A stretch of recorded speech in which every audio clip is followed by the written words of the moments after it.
Debate. RDTV traz todos os detalhes do primeiro confronto entre os candidatos ao governo de Mato Grosso. Você não pode manter o comportamento de procurador de ficar atacando, acusando.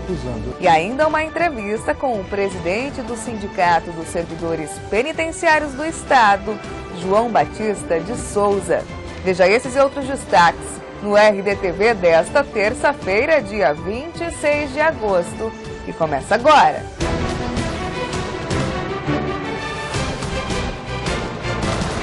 Olá, tudo bem? O primeiro debate entre os 5 candidatos ao governo de Mato Grosso, nesta segunda, dia 25 de agosto, realizado pelo Grupo Gazeta de Comunicação, parece ter sido um prenúncio do tom do pleito deste ano, o ataque. Confira os bastidores desse evento. O primeiro candidato ao governo a chegar, acompanhado apenas por alguns assessores e outros postulantes do partido, foi José Marcondes Neto, Muvuca, do PHS. Ele falou sobre a postura que teria durante o debate. O tom será propositivo. É um momento importante da nossa democracia de demonstrarmos inequivocamente aquele que tem preparo para governar o nosso Estado.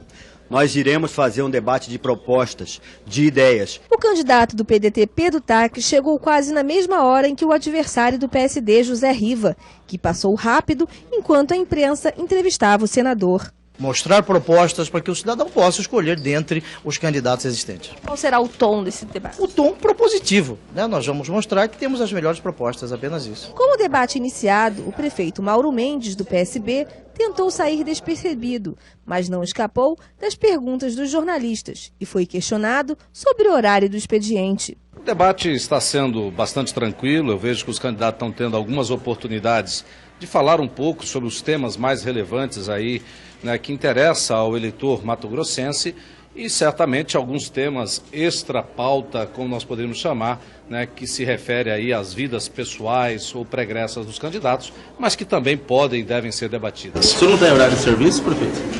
Não, o horário do almoço é agora, mas eu sou agente político, isso já foi julgado pelo TSE, e o norte da sociedade são as nossas leis e os nossos tribunais. Eu estou agindo de acordo com as nossas leis e com os entendimentos dos tribunais. Os jornalistas ficaram em uma sala próxima ao estúdio, junto com os assessores. Salas privadas foram reservadas aos candidatos e coordenadores de campanha, local para onde os postulantes correram durante o intervalo provocado pelo horário obrigatório eleitoral. Mas eles tiveram que enfrentar uma barreira humana, dezenas de jornalistas e perguntas sobre o clima dentro do estúdio. Está tranquilo, estamos debatendo propostas. É uma pena que alguns candidatos não sabem nem quantos quilômetros de rodovia vão construir no Estado. Ou seja, não demonstram um despreparo absoluto para governar Mato Grosso.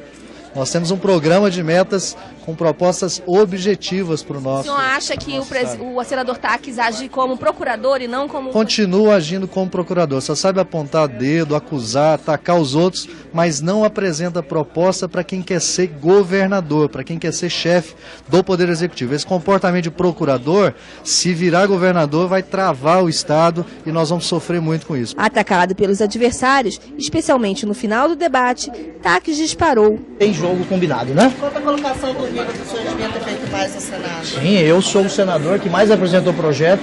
Aliás, por isso eu fui candidato a presidente do Senado, né? O candidato José Riva, do PSD, não deixou de tocar no nome do adversário pedetista, que mais parecia um desafeto. Já José Marcondes, do Muvuca, do PHS, falou sobre as acusações que fez e prometeu mais polêmicas. O candidato Pedro Taques, na verdade, ele está fugindo de algumas perguntas, estrategicamente, falando de outros assuntos mais populares. Não está enfrentando algumas perguntas que estão sendo feitas a ele. Muita máscara sendo caída, sendo derrubada aí, muito lobo em pele de cordeiro e vai vir muito mais. Tem uma segunda parte ainda. Após o breve intervalo, os candidatos voltaram para o debate e os ânimos ficaram ainda mais tensos. A expectativa é grande pela saída dos candidatos após o debate. Estamos aguardando, eles estão saindo agora, estão terminando o debate nesse exato momento. Tivemos a oportunidade de falar do sentido do nosso governo, que será um governo de compromisso com as pessoas, de participação, renovado, de desenvolvimento econômico, de avanço na infraestrutura e de prioridade máxima às políticas sociais. Já indo embora, José Riva, do PSD, voltou a falar de Taques. Acho que foi bom o debate. O povo de Mato Grosso vai ver quem fugiu da resposta, quem fugiu do debate. Vai ver que O candidato do PDT, por ser um ex-procurador, devia saber que quando ele voa de carona no avião, ele devia declarar. É assim a lei, infelizmente ele não fez. Vai ver que realmente a lista existe, ele está investigado pela Polícia Federal, ele está lá na lista, e vai ver quem se preocupou em responder tudo, sem fugir do assunto. Principal alvo das críticas dos concorrentes, Pedro Táxi, do PDT, fez um balanço do confronto. Eu respeito todos os candidatos, para mim a política é um instrumento de transformação. A política surge para que as pessoas não se odeiem, não se matem. Eu quero ser governador de Mato Grosso, não quero ofender quem quer que seja, como todos aí fizeram. E depois de toda essa movimentação nos bastidores, confira agora os principais momentos do primeiro debate entre os candidatos ao governo de Mato Grosso. O debate da TV Record com os candidatos ao governo durou 2 horas e meia, com a interrupção do programa eleitoral gratuito, e foi dividido em 4 blocos. O primeiro contou com a participação de jornalistas dos principais sites de políticas de Mato Grosso, a exemplo de Jacques Gotti, representando o portal RD News. Coube a ele a primeira pergunta do debate, direcionada por meio de sorteio ao candidato José Riva, do PSD, que demonstrou um pouco de nervosismo ao falar sobre o enxugamento na máquina pública, assunto que o candidato José Marcondes, o muvuca do PHS, aproveitou para polemizar. Já o candidato Pedro Táxi, do PDT, negou já no primeiro questionamento sobre o suposto envolvimento dele na Operação Ararate, tendo como vice de candidata Tete Bezerra, do PMDB, Coube a Lulde Cabral, do PT, falar sobre os legados deixados pelo governador Silval Barbosa, também do PMDB. Depois disso, saúde, segurança e educação estiveram na pauta dos candidatos nos primeiros blocos, mas as acusações mútuas deram o tom do fim do debate. Candidato, o senhor é candidato a governador, o senhor não pode manter o comportamento de procurador de ficar atacando, acusando. Eu te perguntei sobre o seu programa de metas para a infraestrutura rodoviária. O candidato Lúdio, o candidato do Silval Barbosa, infelizmente ele não entendeu o que nós falamos. Eu quero dizer a você, cidadão, aquele que interessa nesta eleição, aquele que nós estamos aqui debatendo propostas para você. Eu quero dizer que nós não faremos estradas em péssimas condições como as que existem hoje. As OS não ficaram de fora do debate. Olha, candidato Lúdio, realmente nós votamos assim como votou o PT, através dos seus parlamentares, assim como votaram muitos outros parlamentares. Eu já venho fazendo essa gestão para colocar na pauta a votação dessa matéria, mas entendo que mais importante do que colocar essa matéria na pauta é o próprio governo tomar a iniciativa de apresentar uma proposta que possa melhorar a saúde pública no Estado. O clima, que já estava quente, ferveu com uma intervenção de muvuca ao provocar taques em especial. Candidato, nós temos que discutir proposta, mas temos que discutir também caráter. O senhor, quando Luiz Antônio Pagô foi enxotado do governo federal, em função dos desvios, em função de muitas questões, o senhor inquiriu ele por um calhamaço de papel e falou que era viciado, inclusive, em ler relatórios. E desses relatórios o senhor disse que nas obras da BR-060 de Jataí de Goiás havia sobrepreço de 95 milhões de reais. O Pagô está na sua arrecadação de dinheiro para a sua campanha. O que o senhor diz? Sim. No tocante ao Luiz Pagô, se o candidato muvuca tiver alguma coisa contra ele, faça a representação de vida nas autoridades competentes. O Luiz Pagô está, sim, ajudando na campanha eleitoral, não está fazendo arrecadação, está ajudando na organização da campanha eleitoral. Não existe uma condenação contra ele. Lúdio questionou também a origem da verba de campanha do pedetista. Temos que combater os bilionários que não pagam impostos e doam milhares de reais para a campanha dos adversários. Lembrar o Táxi que o seu principal doador nessa campanha, o seu Nelson José Vigolo, que doou 950 mil reais em dinheiro para a sua campanha, deve 2.350.000 reais em ICMS. Não paga imposto e financia a sua campanha, e nós ficamos sem recursos para investir em segurança pública. O candidato do PDT bem que tentou se ater a propostas, mas a cada esforço recebia pesadas críticas. O senhor entende bem de agronegócio porque na doação de campanha teve 2 bilhões e 100 milhões de reais sendo que o Nelson José Vigolo, dono do grupo Bom Jesus, doou 1,2 milhões para sua campanha só na primeira prestação.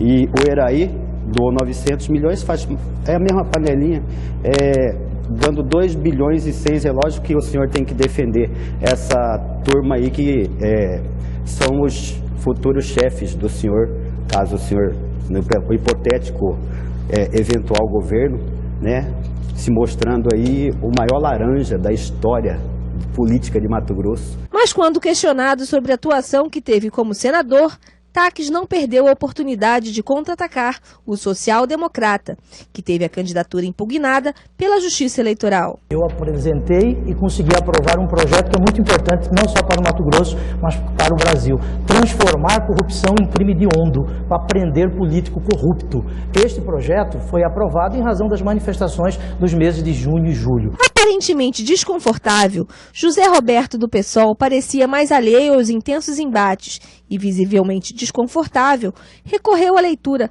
quase todas as perguntas e respostas do debate. O confronto terminou com as considerações finais dos candidatos. Todo o debate foi retransmitido pelo RDTV em tempo real, com a intensa participação dos internautas. E durante o horário eleitoral gratuito, na noite desta segunda-feira, dia 25 de agosto, os principais candidatos ao governo do estado, exploraram o debate realizado pela TV Record, que ocorreu pela manhã e foi retransmitido pelo RDTV. Lúdio Cabral, do PT, Pedro Taques, do PDT e José Riva, do PSD, afirmaram nas propagandas que foram os vitoriosos do confronto. José Roberto, do PSOL, e José Marcondes, o Muvuca, do PHS, optaram por manter a mesma propaganda do primeiro horário eleitoral. Lúdio, além de ter se classificado como vencedor do debate, apresentou propostas para a educação. Taques, que também se declarou vitorioso no embate da TV, apelou para o lado emocional. Com o depoimento, explicou que pretende realizar sonhos e atender à esperança da população. Já Riva, que também propagou ter vencido o debate, começou o programa apresentando as secretarias que irá implantar caso seja governador. Mais informações na reportagem de Larissa Malheiros, no portal do Grupo RD News. E confira agora a agenda dos candidatos para o governo para esta terça-feira, dia 26 de agosto. Pedro Taques, do PDT, participa de encontros, reuniões e do Fórum Permanente de Odontologia. Lúdio Cabral, do PT, estará presente em diversas reuniões, concede entrevista e visita os camelôs e participa do mesmo fórum que Taques. À noite, estará com ministros de Relações Institucionais Ricardo Bezoini, onde participam de reuniões com prefeitos e depois realiza ato político. José Riva, do PSD, não forneceu agenda. Muvuca, do PHS, se reúne com a coligação e visita os bairros de Cuiabá. José Roberto, do PSOL, cumpre compromissos internos e grava o programa eleitoral.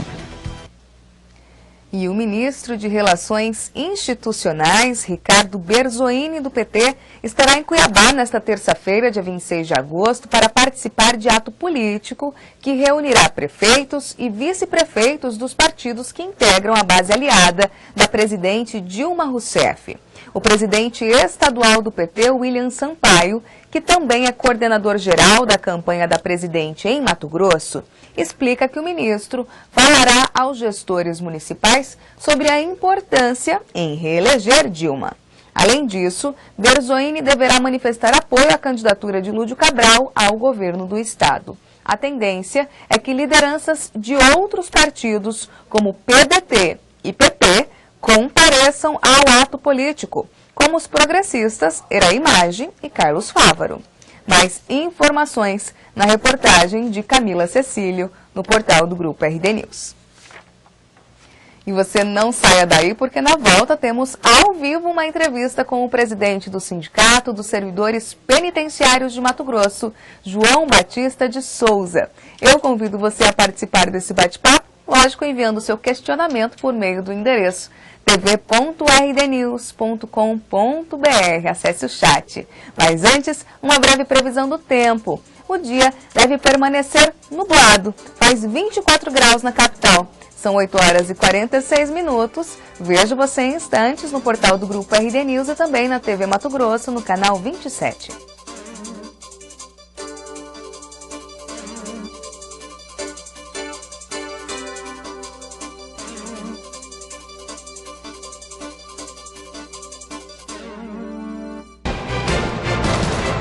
A Prefeitura de Cuiabá está trabalhando a todo vapor no projeto Novos Caminhos, o maior programa de asfalto da história da capital. É benefício para nossa saúde, é qualidade de vida. Já são mais de 30 bairros recebendo asfalto de alta qualidade. A gente pode observar que agora eles estão caprichando, não é mais uma casquinha de ovo. Até 2016 serão 300 quilômetros de asfalto novo e 500 quilômetros de recapeamento. Prefeitura de Cuiabá, junto com o cidadão.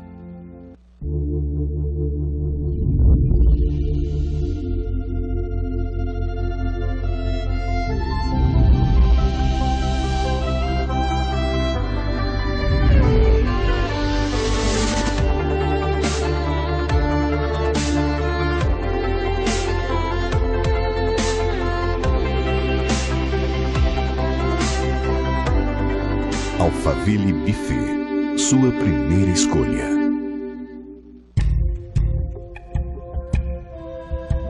Você sabe onde seu filho pode brincar.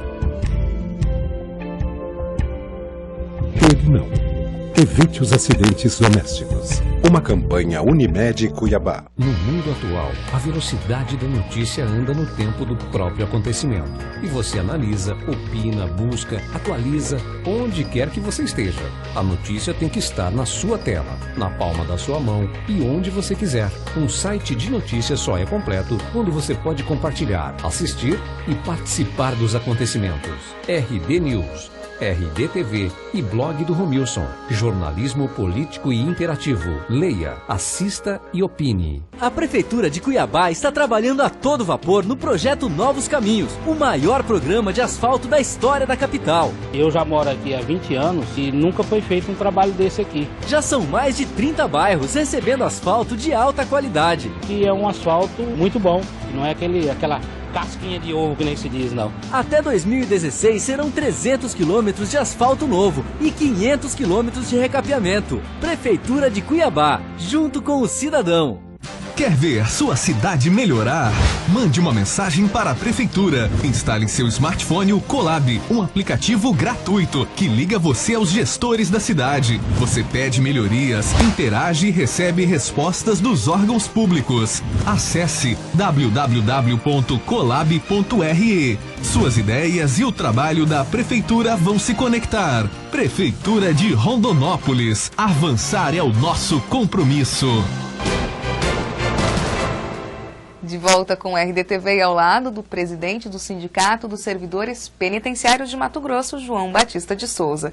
Lembrando que você pode colaborar com esse bate-papo enviando a sua pergunta, a sua dúvida ao nosso convidado, que a gente repassa imediatamente aqui no estúdio. Enquanto eu aguardo a sua participação, vamos ao nosso bate-papo. Obrigada e bom dia, presidente, pela presença mais uma vez aqui no RDTV. Bom dia. Presidente, nos fale um pouquinho sobre o que mudou nas unidades prisionais desde que o senhor esteve aqui no início deste ano. O senhor falava muito da falta de infraestrutura, de condições aos agentes penitenciários. Isso mudou? Olha, mudaram algumas coisas, digamos assim, foi capacitado aí o restante dos agentes penitenciários, né, para fazer a função armada. Conseguimos aí o tão sonhado colete, para dar um pouquinho mais de segurança para os servidores. Mas ainda temos vários problemas que vai demorar ainda muito tempo para se colocar, para se resolver no sistema penitenciário de Mato Grosso. Vamos enumerá-los então. Hoje nós ainda temos um problema crônico em torno de efetivo, tendo em vista que apesar da convocação dos mais de 1.300 aprovados e classificados do último concurso, nós devolvemos para a sociedade aí em torno de 600 policiais militares que faziam função armada no sistema. Então nós assumimos para si essa atribuição. Foi também rescindido o contrato aí dos mais de 400 agentes penitenciários contratados. Então houve apenas uma substituição dos contratados e dos policiais militares por esses aprovados e classificados no concurso público. Ainda temos unidades aí com estrutura precárias, né? Há necessidade de melhoramento na questão de armas, há necessidade de mais treinamento dos servidores, tendo em vista que não era uma cultura no sistema penitenciário, não era nossa atribuição fazer função armada. Então é necessário que se especialize os servidores para continuar fazendo o trabalho brilhante que eles vêm fazendo. Diga-se de passagem, nós conseguimos aí acabar com as rebeliões no sistema penitenciário. Reduzimos e muito o número de fugas, entrada de material proibido, como drogas, celulares, e há muito tempo que não temos conhecimento da entrada de armas no sistema penitenciário. Hoje, o número de servidores está em quanto e em quanto seria o necessário para conseguir fazer essa cobertura ideal das unidades prisionais de Mato Grosso? Hoje nós temos 2.560 agentes penitenciários espalhados nas 65 unidades do Estado. Seria necessário pelo menos mais 500 agentes penitenciários. Há um estudo, aliás, há uma orientação do Conselho Nacional de Política Penitenciária, Política Criminal e Penitenciária, o CNPCP, que define que deve ter um agente para cada 5 presos. Se formos atender, né, estamos dentro. No entanto, esse levantamento não levou em consideração a questão da segurança externa das unidades, né? Porque para o CNPCP, agente penitenciário apenas faz o trabalho interno das unidades prisionais, a condução interna dos presos. E aqui não, nós fazemos a condução interna, a escolta, a contenção, e inclusive em alguns casos também o trabalho de inteligência e algumas recapturas. A gente fala muito que o sistema penitenciário já está superlotado, está inchado. O próprio Conselho Nacional de Justiça tem trabalhado no sentido de tentar revisar algumas penas para tentar liberar alguns presos. Como que os agentes penitenciários têm vivido essa superlotação nas unidades? A superlotação, ela dificulta ainda mais o trabalho de ressocialização, né? Para nós, principalmente no que diz respeito aos agentes penitenciários, a nossa função primária é garantir a segurança da unidade. E somos auxiliares aí aos demais profissionais no processo de ressocialização. Só que com a superlotação, você não tem espaço adequado para fazer o trabalho de ressocialização. Eu posso citar aqui a Penitenciária Central do Estado. Nós temos ali 850 vagas, chegando próximo de 2.000 presos. Há um risco muito grande para você tirar uma quantidade grande de presos para estudar, para trabalhar. Isso fica inviável dizer que vai fazer projeto de ressocialização dentro de uma unidade como a Penitenciária Central. E o pior de tudo é que o discurso que a gente ouve das autoridades é de desprisionalização, é de retirada desses presos lá de dentro, ou seja, sem trabalhar o preso, jogando ele de volta para a sociedade, ao invés de garantir a construção das unidades, abrir novas vagas, unidades com estrutura adequada, para que possamos colocar o preso para estudar, trabalhar e produzir algo de útil para a sociedade. Diante desse apontamento da falta de servidores para garantir essa assistência, esse trabalho nas unidades prisionais, qual tem sido a receptividade ou a resposta do governo do Estado para garantir esses investimentos? Hoje já passa, se eu não me engano, um orçamento de quase 200 milhões, seria isso? Gira em torno de 220 milhões o orçamento da parte da Secretaria de Justiça. Nós reconhecemos a boa vontade e a dedicação do secretário de Justiça e Direitos Humanos, doutor Luiz Antônio, mas também entendemos que algumas ações por parte da Secretaria de Justiça são totalmente equivocadas, né? Há uma necessidade de aumento do orçamento do sistema penitenciário agora para o ano de 2015, né, até para que possamos dar continuidade ao trabalho e tentar reverter a situação caótica que existe no sistema penitenciário de Mato Grosso. Nós sabemos que essa é uma situação geral no Brasil. Mato Grosso teve alguns avanços, mas infelizmente, devido à falta de prioridades no sistema penitenciário, né, é que a gente ainda esbarra aí em algumas dificuldades. Essa questão, por exemplo, da publicação da portaria da Instrução Normativa 02, né, é uma ação equivocada. Se nós estamos trabalhando no sentido de garantir a segurança, o Estado está fazendo a Instrução Normativa 02, só para a gente informar, é da questão da revista... Da revista íntima. Proibição. Por que é uma questão equivocada? Porque antigamente se discutia que para haver ressocialização era necessário os 3 pilares: a educação, a religião e o estudo. Nós entendemos que tem que ter também a segurança na unidade, a disciplina na unidade. Então, se não há disciplina na unidade, é a mesma coisa de você educar seu filho. Uma criança que não tem disciplina, ela não quer aprender, ela não vai aprender. Agora, se eu vou disciplinar uma criança de 2 anos, de 3 anos, um jovem de 16, 17, por que eu não posso disciplinar um adulto de 20, de 30, de 50, de 60? E essa portaria, ela acaba tirando a segurança das unidades, né? Sobre a discussão, sobre a justificativa da dignidade ao visitante, ao parente do preso. Só que essa portaria, ela acaba facilitando a entrada de material proibido, que hoje é proibido no sistema penitenciário. Nós tivemos aí recentemente a prisão de uma jovem em que ela falou para a polícia que o marido dela ligou e avisou: agora você pode vir que não pega mais. Os agentes estão proibidos de fazer revista. E a preocupação do sindicato não tem sido só com relação à questão da droga e do celular. A nossa preocupação é principalmente com relação à entrada de arma no sistema penitenciário. Que hoje a facilidade para entrar arma é muito grande, já que eu não posso, né, fazer a revista. Inclusive, a secretaria diz que o artigo 10º autoriza fazer a busca pessoal, que é o tatear na pessoa. No entanto, eles não levam em consideração a complexidade de uma penitenciária como Pascoal Ramos. São 600 visitantes que entram por dia de visita. Como que eu vou pedir para que ele autorize, e se ele não autorizar, eu vou devolver, ele não vai entrar? Imagina a quantidade de representações que isso vai gerar, né? E a quantidade de problema que vai ser gerado em virtude de eu ter que pedir autorização para o visitante. Eu posso fazer a busca pessoal em você? E aí eu tenho que lançar no livro o nome de cada um desses visitantes que ele autorizou e ele tem que assinar lá e pegar a testemunha. Então, quer dizer, complicou ainda mais a nossa situação e a nossa segurança nas unidades prisionais. Colocando essa situação relacionada à revista íntima, os agentes penitenciários têm sido ouvidos pela Secretaria de Justiça e Direitos Humanos, já que vocês estão em contato direto com esses reeducandos e acabam entendendo, às vezes, as demandas, esses reclamos e os não reclamos desses reeducandos? Nesse caso da Instrução Normativa 02, não. Não foi ouvido. Ontem mesmo eu estive na Secretaria de Justiça, conversei com o Coronel Castro, que é o secretário adjunto, e eu fiz uma queixa nesse sentido.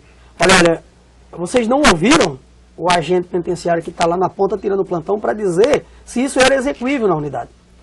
Na verdade, o que eu entendo é que a Secretaria de Justiça ela atendeu a um anseio do Judiciário, da Pastoral Carcerária, dos defensores dos direitos humanos, mas não levaram em consideração a segurança da unidade. Esse fato aí não foi levado em consideração. Diante disso, presidente, há de se temer que de repente haja um motim, alguma coisa nesse sentido, diante da entrada não percebida de armas ou de drogas nas unidades? Com certeza. Hoje nós temos o controle total das unidades prisionais no Estado em termos de segurança. Existem os grupos de contenção que foram criados nas penitenciárias, né? A movimentação de presos é acompanhada por esses grupos de contenção. Eles não conseguem fazer o motim exatamente porque o grupo de contenção está ali. Agora, se entrar arma no sistema penitenciário, eles vão poder fazer frente ao grupo de contenção.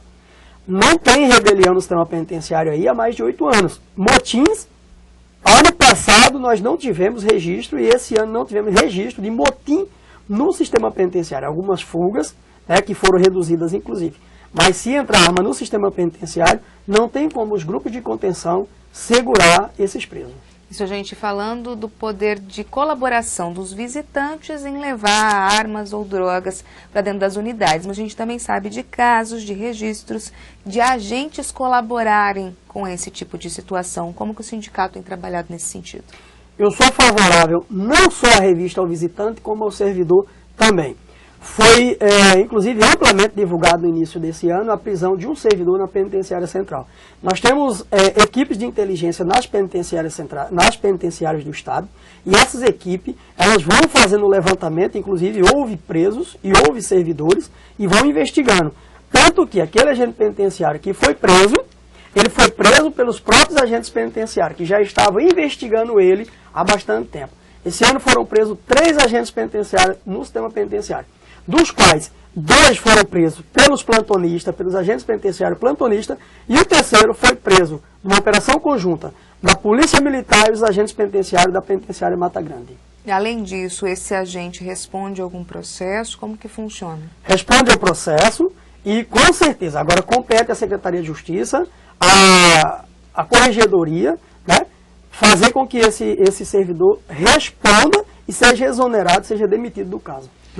Ângelo de Oliveira justamente pergunta pelo chat porque o senhor comentasse o caso de corrupção de agentes prisionais e também do assédio de detentos que possui grande controle mesmo estando presos. Anderson, né?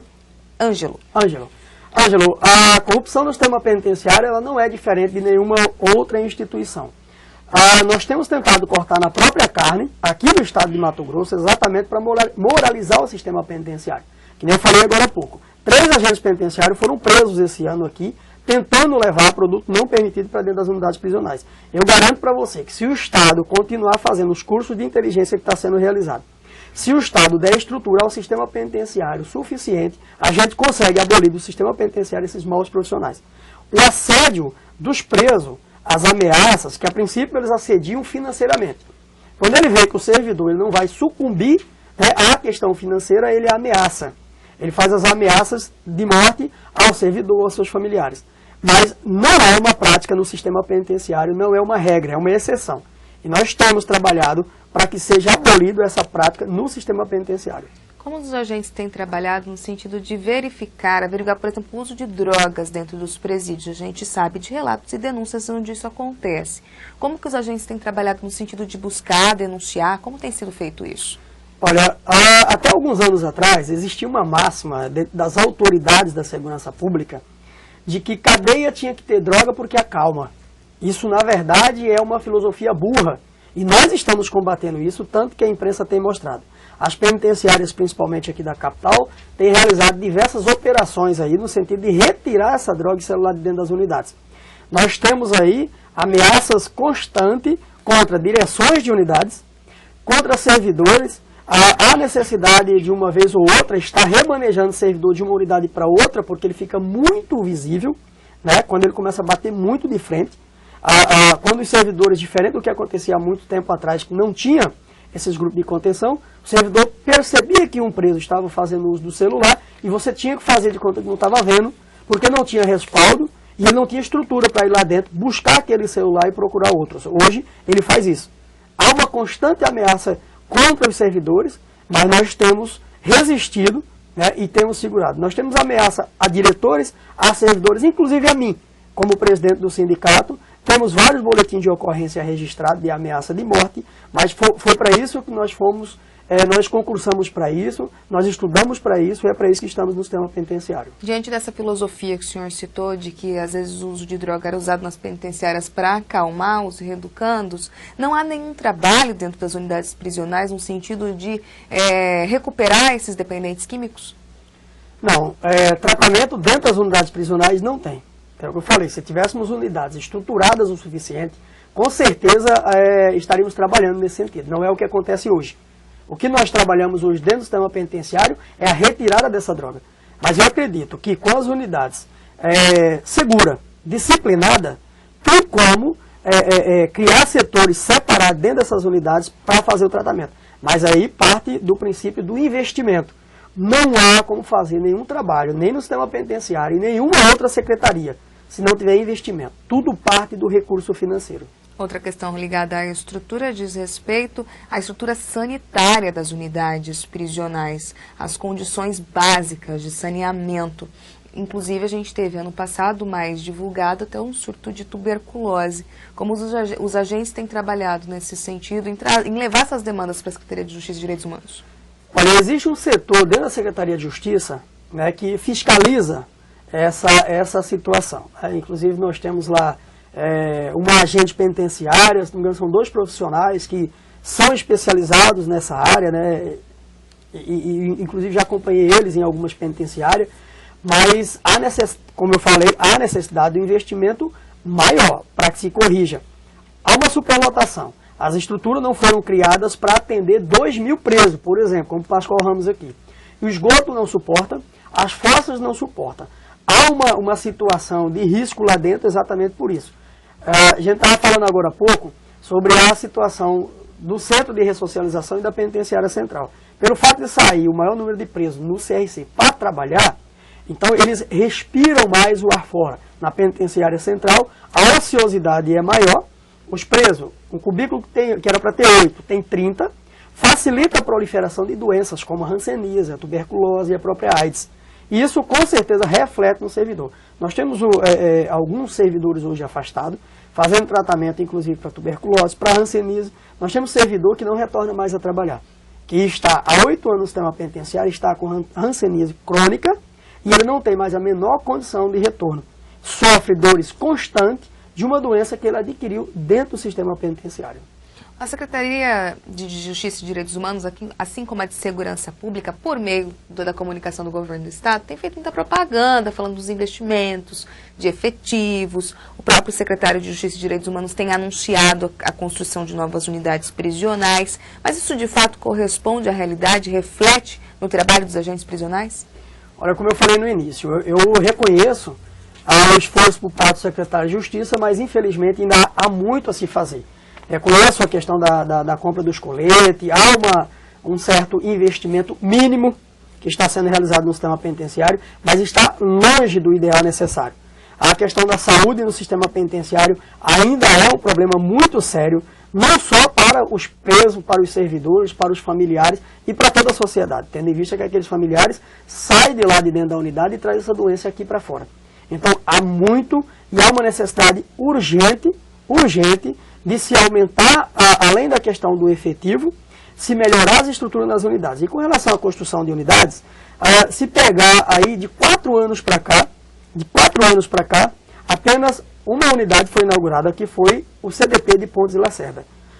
Os 4 CDP de Juína, Tangará, Pontes e Lacerda e Peixoto de Azevedo, o convênio inicial, o primeiro convênio que foi realizado, data de 2006.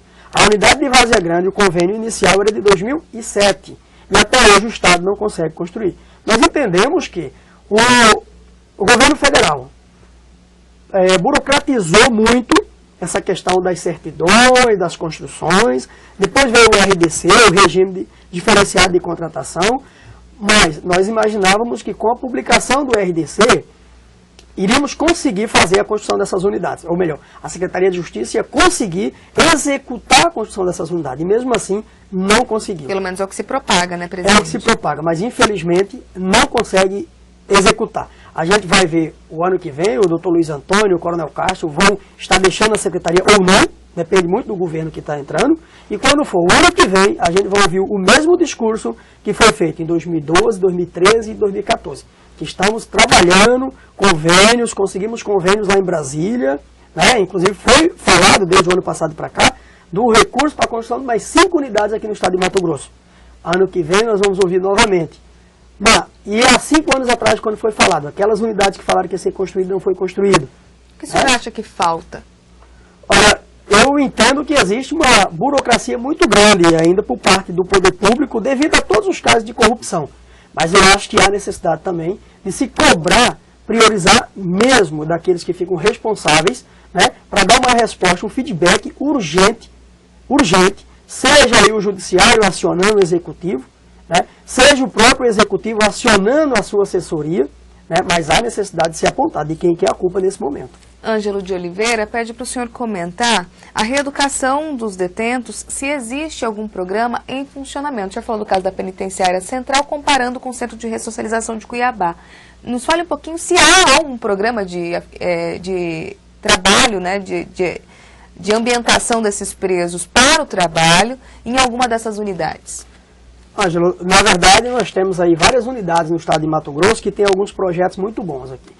Eu posso citar, por exemplo, Primavera do Leste. Primavera do Leste é uma unidade que pode ser considerada padrão. A estrutura é muito boa, mas essa estrutura foi conseguida com o apoio da sociedade, do Ministério Público. O diretor ele é muito bem relacionado ali na cidade.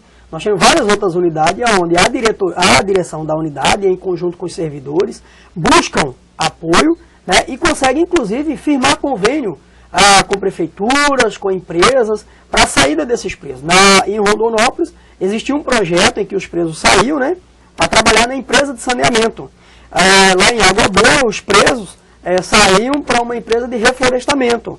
Mas não é uma regra, infelizmente. Nós queremos poder apresentar aqui que pelo menos 50% dos presos no sistema penitenciário saem para fazer algum trabalho. Mas, infelizmente, não saem ainda por falta de estrutura. Falando em percentual, o senhor acha que em quantos por cento ainda não trabalham? Olha, eu acredito que em torno de mais de 80% dos presos no sistema penitenciário ainda não trabalham. Boa parte fazem serviços internos dentro da unidade, como servir alimentação. Eu não coloco aqui fazer cursinho de crochê como sendo trabalho. Para mim isso aí é arte e terapia para passar o tempo. Até porque a capacitação deles não tem ocorrido de forma efetiva, seria isso? Sim, eu vi um projeto muito bonito recentemente lá em Cáceres, onde o Senai colocou uma carreta do lado da cadeia e os presos saem para fazer curso de azulejista, de pintura. Esses presos, quando eles saírem do sistema penitenciário, eles vão poder trabalhar. Porque aí sim eles estão adquirindo uma profissão. Eu acho que trabalho é isso, adquirir uma profissão para que eles possam se manter quando sair do sistema. O fato deles não serem capacitados dentro das unidades prisionais reflete diretamente na reincidência deles no crime? Com certeza, com certeza. Eu já vi vários casos de jovens que saem do sistema penitenciário e mesmo que ele não queira, ele continua sendo cooptado pelas organizações lá de dentro. Tem jovens que trocam 2, 3, 4 vezes de número de celular, porque os presos ficam ligando lá de dentro. Ficam ligando, às vezes o jovem sai e está passando necessidade aqui fora, porque ele não quer entrar no crime, e aí os presos lá de dentro ficam cooptando, olha, vamos fazer uma saidinha, vamos fazer isso. E muitas vezes, nós não estamos aqui também para julgar, né? Há presos costumados e os presos eventuais, tem pessoas que não adianta, eles vão morrer no crime, mas tem pessoas que se der a oportunidade eles vão sair. E tem pessoas aí que acabam voltando para o crime, porque eles veem que eles não aprenderam nada lá dentro. E ainda aprenderam que eles têm que ser o cara, eles têm que fazer parte de uma sociedade. Aquilo lá dentro é uma sociedade. É uma sociedade, digamos assim, de status. Eles têm um status, eles são do crime, como eles mesmos falam, né? É muito bom quando você pesquisa, quando você conversa, principalmente com os jovens que saem do sistema penitenciário, você aprende muito daquilo que acontece lá dentro. E a grande realidade é essa, a falta de estrutura mesmo no sistema penitenciário faz com que esses jovens acabem retornando para o crime e muitas vezes acabam morrendo durante o cometimento do crime. Como é o caso aqui, nós temos uma média anual de 380 homicídios na Baixada Cuiabana. Se for olhar, 80% são jovens que saíram, que estão no mundo do crime. Para encerrar nosso bate-papo, presidente, a gente tem a questão também prometida pela SEJUDI, Secretaria de Justiça e Direitos Humanos, das tornozeleiras. Isso de fato vai ocorrer? Como os agentes têm lidado com isso? E acredita que de fato isso vai garantir segurança ou pelo menos um monitoramento desses reeducandos? Olha, o projeto é muito bonito e inclusive isso já acontece nos Estados Unidos e tem uma efetividade muito boa. A nossa preocupação é que a teoria ela se aplique na prática, né? Eu acho assim, dá para desafogar um pouco o sistema penitenciário com pessoas que não necessariamente teriam que estar lá dentro. Agora, existe toda uma situação a ser realizada. Tem que ter efetivo para estar fiscalizando, que já não tem. Nós temos que ter, sim, um compromisso, inclusive, não sei se será a Polícia Militar fazer o primeiro atendimento, ou se seria o próprio servidor do sistema penitenciário, para na hora que houver uma ocorrência, né, com relação a essa pessoa que está sendo monitorado, haja um atendimento emergencial. Se for detectado que houve um rompimento, se for detectado que houve o cometimento de um crime e que está naquele raio de cobertura daquele preso, ou melhor, daquele egresso, que essa unidade ela vai atender emergencialmente para evitar mais cometimento de crime por parte dessas pessoas. Se realmente o Estado der estrutura, seria maravilhoso, com certeza. Isso não foi definido ainda. Já existem alguns estudos e apontamentos, inclusive vai ser inaugurado hoje o centro de monitoramento. A nossa preocupação é que não acabe acontecendo como a lei de penas alternativas, né? Que aí vem o judiciário, o executivo e propaga aquilo como sendo a salvação para desafogar o sistema penitenciário. Não desafoga. As alternativas seriam as penas pecuniárias, pagar uma cesta básica, valor. Aplicar uma sanção um pouco mais branda,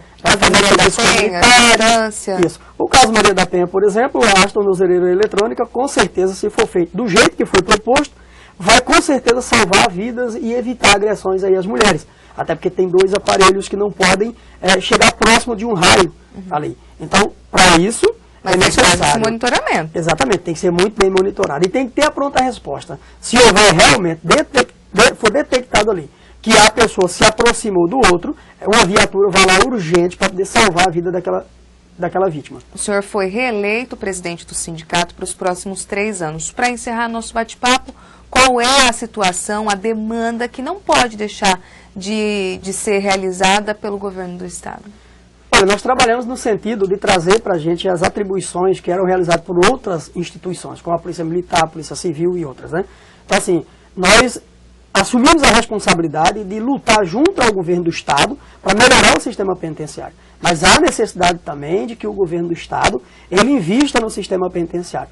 Tem que valorizar o servidor. Essa questão salarial, por exemplo, a gente lutou, conseguimos o mínimo. Tem instituições da segurança pública que chega a ganhar o dobro que o agente penitenciário, que faz questão da insalubridade e periculosidade? A insalubridade é uma celeuma que está aí, estamos tentando fazer com que se realize a perícia. Né? O adicional de risco de vida nós vamos tentar negociar com os próximos governos, né? E o aumento de efetivo e melhoria nas estruturas das unidades prisionais. Nós podemos fazer muito pela segurança pública no estado de Mato Grosso, mas é necessário que o governo também nos dê essa estrutura, esse apoio, que invista, que nos auxilie aí nas capacitações que é necessário. O sindicato foi procurado pelos candidatos que disputam o governo do estado e quais foram as promessas? Olha, nós temos um protocolo de intenção que já foi apresentado para todos os candidatos ao governo do estado. Nós temos vários candidatos a deputado estadual, inclusive podemos dizer que tivemos sim apoio dentro da Assembleia Legislativa. Nós tivemos aqui, vou citar por exemplo, o deputado Riva foi um dos maiores apoiadores da evolução do sistema penitenciário. Então assim, a gente já protocolou tanto com o candidato Pedro Taques, com o Lúdio Cabral e com o deputado José Riva, os candidatos são para o governo do estado, quais são as propostas do sindicato para melhorias no sistema penitenciário e para a carreira dos servidores penitenciários. Todos foram coniventes com as propostas? Sim, inclusive alguns responderam no sentido de que as nossas propostas estavam no seu plano de governo. Certo, presidente, a gente agradece mais uma vez a sua presença aqui na RDTV. Nós que agradecemos o espaço e estamos sempre à disposição. Bom, é isso. Obrigada e obrigada também pelas participações por meio do chat. Nos vemos de novo ao vivo amanhã, às 8h30 da manhã. Até lá.